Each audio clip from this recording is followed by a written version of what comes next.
Good day, saints of God. I'm so glad to study the words of God with you today. Let us pray to the Almighty God before we start the teaching. To the Lord of Lords, to the King of Kings, our Heavenly Father, our Savior, thank you so much, Jesus. We welcome the presence of the Holy Spirit this morning on this channel while I will teach and study the words of God. Lord, please bless each and everyone who listen to the words of God. Lord, I pray also, please open our spiritual eyes and ears so that we can fully understand the teachings in the scriptures. Lord, I pray also, please guide each and every one of us in these last days. There are many hardships, persecutions, but Lord, only your mighty hand will carry us and guide us and protect us. In Jesus' name we ask God. Amen. My saints of God, my dear brothers and sisters, I'm so glad to study the words of God with you on this Friday. Now, under God's grace, I will study about the Feast of Unleavened Bread, because soon we will keep the Passover and the Feast of Unleavened Bread. Now, God has given us the 7 feasts that we must keep. God has given us the dates also. So, on the 14th day of the first month is the Lord's Passover. And on the 15th day of the first month is the Feast of Unleavened Bread. Now, my dear saints of God, what is the meaning of all this feast? So, in the Old Testament time, God told Moses to tell each and every Israelite in each family, they must take a young lamb, a 1-year-old lamb without defect, without sickness. And they must prepare it from the 10th day until the 14th day. So they must take the lamb and they must prepare it, because on the 14th day at twilight, they must slaughter the lamb and they must take the blood and they must put it on the door frames of their houses and on the tops of the house, of the door frame. So my dear saints of God, if the Lord see that blood, then the Lord will pass over the house, because at that night, the Lord will strike all the houses in Egypt who does not keep the Passover. Now, my dear saints of God, and that night God also said that every firstborn in Egypt will die if the Lord see not the Passover blood on the houses where they are in Egypt. So, my dear saints of God, at that night when the Israelites kept the Passover, the Lord actually passed over the disasters over their houses. The Lord's death will not touch them. And every firstborn from the Egyptians, they came to die. And my dear saints of God, that is why when King Pharaoh saw that this is all happening, then he called Moses and Aaron and he told them to go, because they don't want the Lord's disasters anymore. They don't want any plagues on them anymore. So my dear saints of God, and while the Israelites packed everything, they were so in a hurry. That is why they could not bake bread with yeast. So that is why they make unleavened bread, because they were in a hurry. They must leave Egypt. So my dear saints of God, so through the Feast of Unleavened Bread, we come to understand that it is associated with the agony and the pain and the suffering that our Lord Jesus Christ went through. That is why it is very important for us that we must celebrate, we must remember what our Lord Jesus Christ did for us on the cross in Golgotha, at Golgotha. So my dear saints of God, however, Israelites, they were emancipated from Egypt, and the Lord took them through the wilderness. Then what is the meaning for the feast of unleavened bread for us today? Let us open our Bible in the book of 1 Corinthians.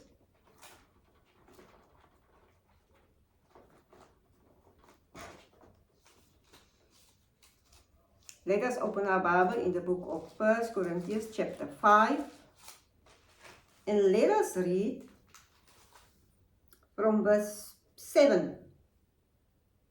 Get rid of the old yeast, so that you may be a new unleavened batch, as you really are.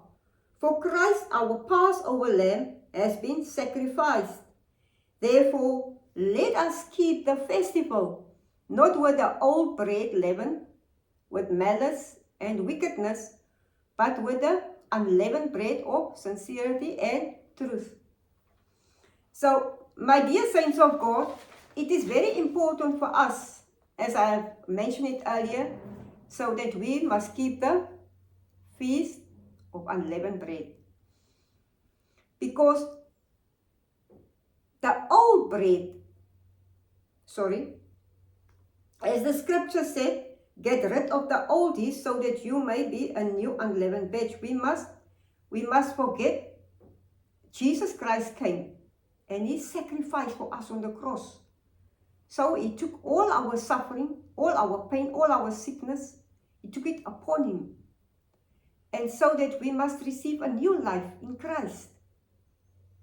Therefore, the Bible said that we must keep the festival. So my dear saints of God, Jesus and his disciples, they eat and they kept the Passover on the same night that the Israelites and Moses kept the Passover. Then let us turn to the book of Luke chapter 22 to confirm this. That Jesus and his disciples, they kept the same date, the same hour, the feast of the Passover. My dear saints of God, let us read from verse 7 until 9. Then came the day of unleavened bread, on which the Passover lamb had been sacrificed. Jesus sent Peter and John, saying, Go and make preparations for us to eat the Passover. Where do you want us to prepare for it? They asked. He replied, As you enter the city, a man carrying a jar of water will meet you. Follow him to the house that he enters, and say to the owner of the house, The teacher asked, Where is the guest room, where I may eat the Passover with my disciples? He will show you a large room upstairs, all furnished. Make preparations there. So the disciples must make preparations for them to keep the Passover. Now, a very important scripture, verse 13. They left and found things just as Jesus had told them. So they prepared the Passover. When the hour came of the Passover, it was twilight.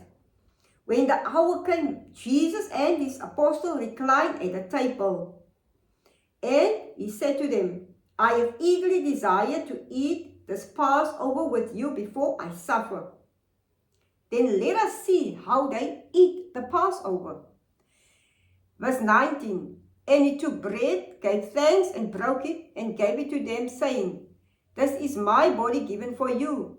Do this in remembrance of me.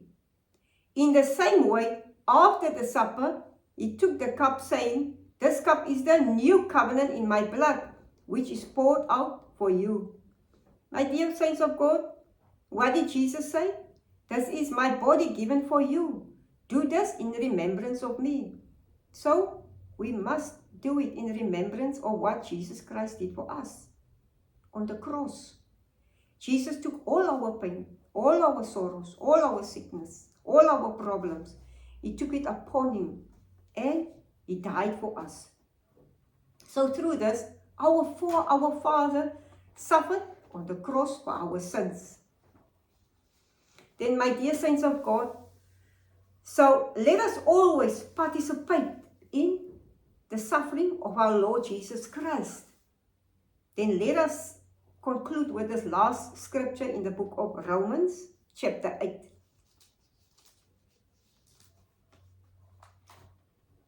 So, if we take part of the suffering of our Lord Jesus Christ, then we are heirs of God. Let us read from verse 16. Romans 8 verse 16. The Spirit himself testifies with our spirit that we are God's children. Now, if we are children, then we are heirs, heirs of God and co-heirs with Christ. If indeed we share in his sufferings, in order that we may also share in his glory. So, my dear saints of God, let us participate in the Passover and in the Feast of Unleavened Bread, because those two feasts, they go hand in hand. Then, my dear saints of God, if we keep the feast of God, then all disasters will pass over.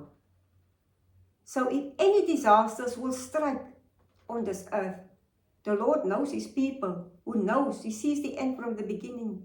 He knows who will keep the Passover. That is why he will guide you and he will protect you, just as he had protected the Israelites.